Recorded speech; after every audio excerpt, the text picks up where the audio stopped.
হয় না। আমরা দেখেছি ভারতে সংখ্যাগরিষ্ঠ হিন্দুরা তারা বৈষম্যের শিকার হয় না। আমরা দেখেছি মায়ানমারে সংখ্যাগরিষ্ঠ হলো বৌদ্ধরা তারা বৈষম্যের শিকার হয় না। আমরা দেখেছি ইসরায়েলে আপনার সংখ্যাগরিষ্ঠ হলো ইহুদিরা তারা বৈষম্যের শিকার হয় না। আমরা দেখেছি ইংল্যান্ডে সংখ্যাগরিষ্ঠ হলো খ্রিস্টানরা তারা বৈষম্যের শিকার হয় না।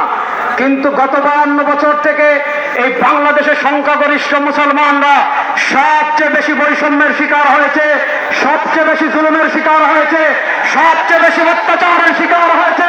2024-এর জুলাই